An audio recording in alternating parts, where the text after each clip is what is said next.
Welcome to Hamilton Road in Felixstowe on Friday the 30th of August 2013. Yesterday in the House of Parliament, our MP Therese Coffey voted in favour of the UK taking military action in Syria. What do people in Felixstowe think? How do you feel about it? Do you believe Britain should get involved in military action in Syria? Not necessarily military action, but we've got to do something, I think, because we can't let him get away with it if it is him. Because the proof is not 100% accurate as at the moment. We can't let him get away with it, just dropping chemical weapons on his own people. But military action? Risky. We've seen what happened in Iraq and what's going on in Afghanistan. I think it's dangerous ground. So you don't fancy it, really? Don't fancy it, no. Especially it's a bit tough if you've got a family member perhaps who's in the military. You know, you've got to think very hard before you get tucked into something like that and drawn in for a long term. Are you in favour of military action against the Syrian government? Not until it's proved without any doubt that it is they who caused the Right. monstrosity, as it was. They're the people who did it, is what you mean? If it's proved it is, then I don't think we should be involved on our own. It should be a joint thing, United Nations, including the Russians and everybody. That's excellent. Thank you very much. Because it is a world problem, and I think it should be sorted out like that. Otherwise, let the Middle East sort itself out. Do you think we should take military action in Syria, sir? No, because I don't think it'll get public support. Right. Do you think it would have any benefit if we did? No, not at all. As the previous wars have shown, it's going to be an ongoing conflict and the whole region will be unstabilised, and I don't think we'll be helping with intervention. Yesterday in the House of Parliament, the overall majority, but not a big majority, was in favour of not taking action in Syria. What do you think? Well, I think that any dictator that unleashes their army, I suppose, on their own people, albeit there might be ethnic groups and what have you, is totally tyrannical. And whether outside influences should change the course of their history is to be seen. But I personally think that if you allow them to get away with that, where else are we going to be in the future? What's going to happen to mankind? Their tyranny could spread to other ethnic groups in our country, in America and around the world. So I think that really they ought to be shown that the general population don't agree with what they're doing. What do you think should happen? Should we take military action against the Syrians? At this point, no, not until we get the full findings of what the United Nations team have done. And then? And then, well, I mean, then we find out exactly whether or not it has been perpetrated by the rebels or if it's been perpetrated by the Assad government.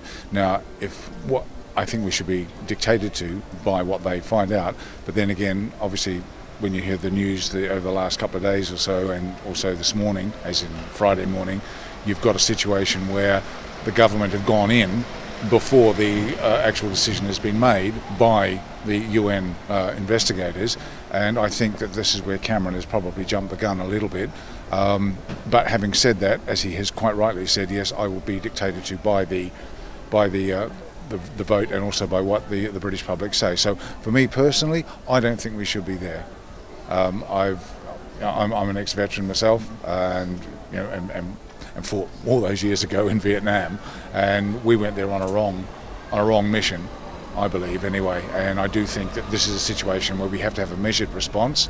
I don't think we should be jumping at the coattails of what the United States say, and we should be looking after what's happening domestically as well at this point. Okay, for the greater good, yes, we are seen as, we're not the world's police anymore. We do have our own problems in this country, and me being from New Zealand, it's one of these things I've seen over the years as well. We've got to get the domestic side sorted out first before we can start getting ourselves pitched into another war, albeit they say as a short-term measured response to what is perceived as the chemical warfare. Okay, do you think that we ought to take military action against the Syrian government? No, I don't think so. You don't? Do you have a reason? I just feel that we seem to get involved in everybody else's business. Right. And I'm not saying that what's going on in Syria is right, because clearly it's not. But perhaps there is other ways to deal with it. So you don't think we should be the world's policeman? No. Do you think we ought to take military action against the Syrian government? I don't think so, actually, at this stage, no. Why do you think? I just think there's too much with the rebels and things like that you don't know who. It just could create more of a problem, you know. And I think, you know, we all feel we've got to be doing something. The government feels they should be doing something, but I don't think by doing that, it's like throwing, you know, fat on, you know, water on a chip fire. You know, it's doing something, but it's not going to be necessarily going to help. It's going to make things worse, you know. I think we should be doing something, but not necessarily going in there with guns blazing. No, definitely not. No, I think we need more diplomacy and maybe, you know, have some sort of negotiation going with aid and things. The people are suffering there because, you know, obviously you see that and you can't, you know, something's got to be done. But I don't think military action is the answer.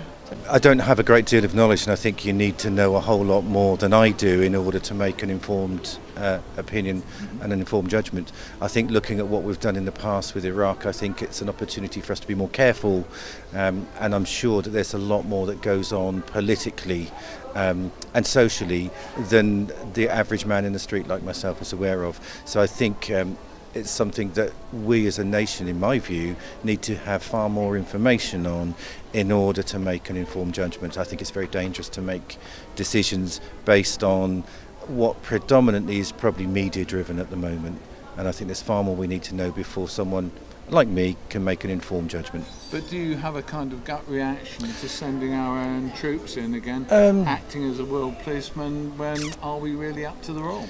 I think it's a fair question. I think, you know, we have the UN. I don't fully understand everything that the UN should and shouldn't do, but if that's a collection of countries that together should make once again an informed decision, I think that's exactly what we have a UN for. And I think for us to say, well, yes, it's great, let's go and fight, or let's not go and fight, we are just one small element of it. I think it should be left to the UN, in all honesty. Now, there was one other point that came up from a gentleman who didn't actually want to be on camera, and that was that the key factors in this particular situation is what Russia and Iran are doing. If Russia and Iran are backing this situation, as many people suspect they are, what's their reaction going to be to us or the United States getting involved in a military way? Will they respond by driving this conflict to higher levels, or will they back off? I doubt that.